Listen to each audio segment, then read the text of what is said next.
Match number 3 pits the other Crane Turtle rivals against each other. Chaozu versus Kuririn. Sadly, this is Chaozu's most impressive moment in the entire series. Don't get me wrong, he has some cool moments here. I like his unreadable face and his motionless movements. Those are really creepy and set his fighting style apart from everyone else. It's just that it's really the only time we ever see him in hand-to-hand combat, and although it is his coolest moment, he's still gonna lose. Sometimes I get the feeling that Chaozu was too unique for Toriyama, and he quickly got lost as to how to use him, and so he just didn't. So, Chaozu quickly gets the edge on Kuririn, but Chaozu has one severe disadvantage. He's an idiot. So when Tenshinhan tells him to watch his left, Chaozu can't figure out what he means. But Chaozu can fly to safety when he's in trouble and decides to launch projectile attacks, namely the Dodonpa, which Goku recognizes as the same attack Tao Pai Pai used. This gets Tenshinhan's attention, and he becomes livid when Goku casually explains he's just some assassin he beat up. After Tenshinhan storms off, Jackie asks if that's true, since Muten Roshi wasn't around when that happened. When Goku confirms it, Jackie reveals that Tao Pai Pai was Tsudu Senin's younger brother.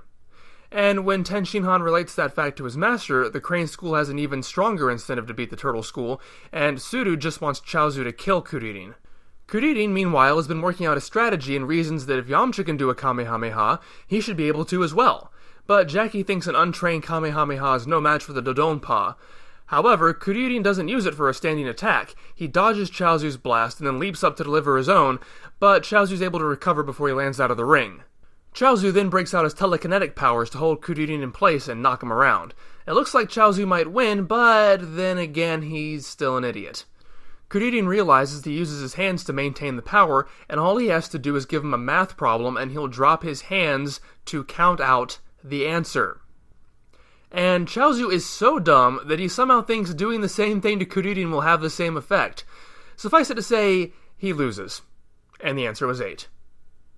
The last quarterfinal is between Panputo and Goku. Panputo holds the title in other martial arts tournaments, is a martial arts genius, is the best fighter ever, cured cancer, brings dead puppies back to life, and Goku takes him out instantly. On one hand, that's kind of funny, but on the other, this just seems like a waste of a match. Didn't we already do the prove Goku is super strong thing with King Choppa? Heck, they even look somewhat similar. And even that fight was more interesting than this one. This is by far the worst battle in all the tournament arcs. It just feels really, really redundant, and all it serves is giving Jackie a reason to lecture the boys about how the Kame and Tsudu school students have all transcended normal human limits. The semifinals begin with Tenshinhan versus Jackie Chun. There's some really tough, brutal fighting here. Jackie attempts a Zanzo-ken, but Tenshinhan's third eye keeps him from being fooled by it. However, he does think to himself that Jackie's even tougher than the Crane Sennin. In classic Dragon Ball fashion, Tenshinhan offers to show his true power. And, also in standard Dragon Ball fashion, Jackie is stunned that Tenshinhan hasn't been showing his full power before now. Ten unleashes the Taiyo-ken, a move that blinds Jackie and leaves him susceptible to attack. Jackie manages to get up before the count reaches 10, which leaves Goku wondering how it was the announcer could see. Kuririn explains that it's his ever-present sunglasses.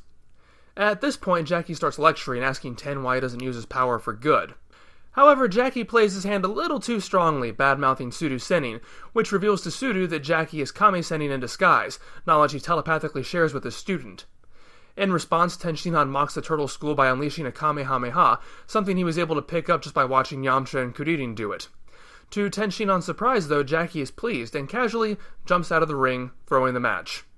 Tsudu Senin believes that Jackie realized he didn't have a chance against Tenshinhan, but Tenshinhan is humbled, knowing that Jackie was nowhere near his full power.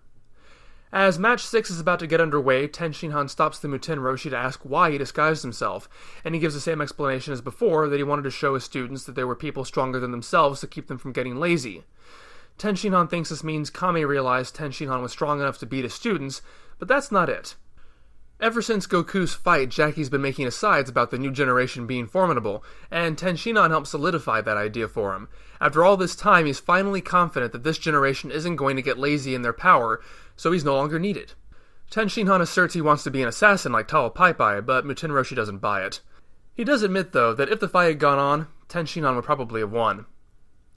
Toriyama does something surprisingly cinematic during this exchange. He intercuts panels of the Turtle Sennin and Tenshinhan's conversation with images of Goku's and Kuririn's fight beginning.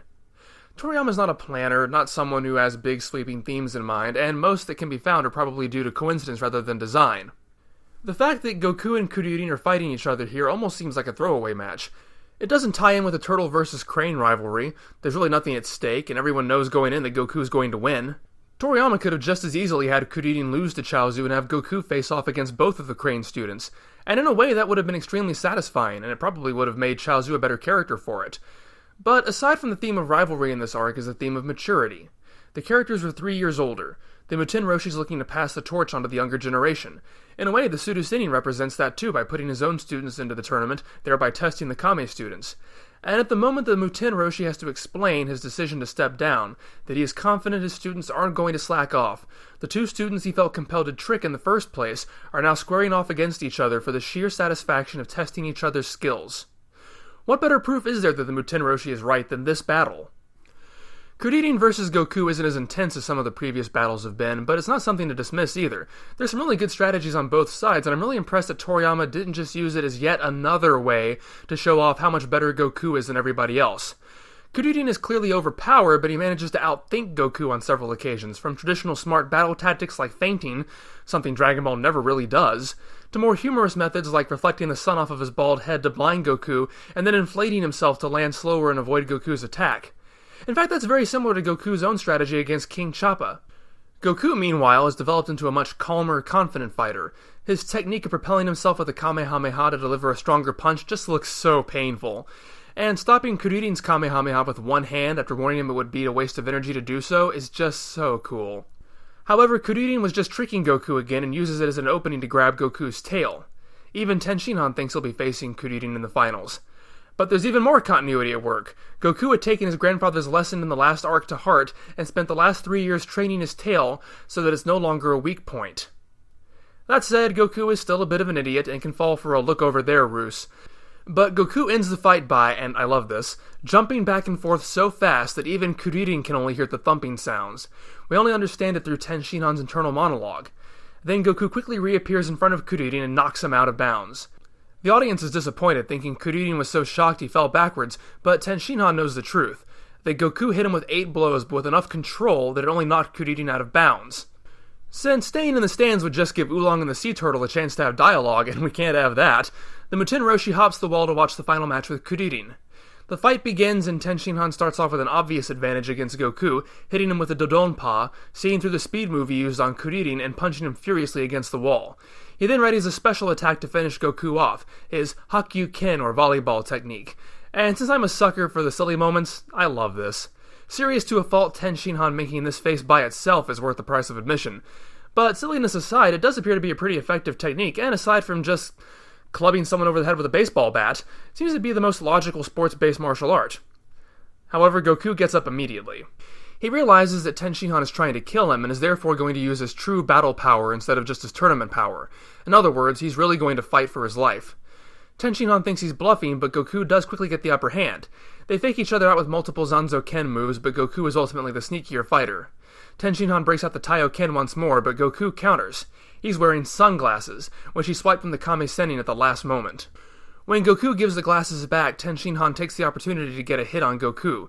And with the sunglasses broken, Kuririn thinks his master looks familiar, but the Muten Roshi quickly tells him to watch the match.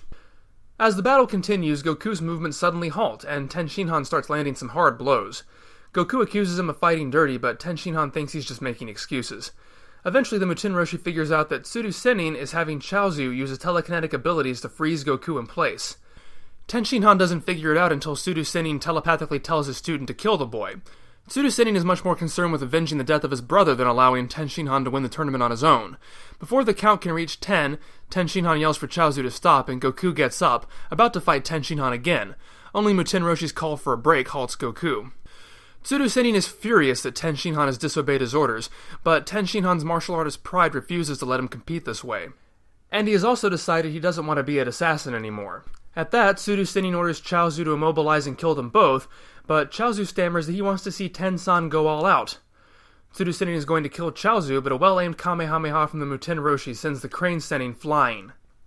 Throughout this arc, Tenshinhan's defining characteristic has been his pride in his abilities. Unchallenged, it made him cocky and arrogant, but the thought of winning due to anything other than his own skill is worse than losing.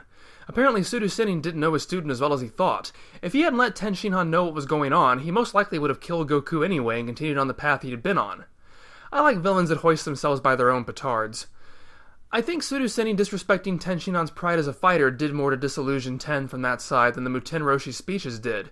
It's not that Tenshinhan suddenly developed this overwhelming urge to be a nice guy. He just realized that the ethics of the Kame school would allow them to realize their full potential, while Sudu tactics would hold him back. The announcer and the audience have no idea what just happened, but since Tenshinhan has dishonored his mentor, he has nothing left but this tournament, and he is determined not to lose.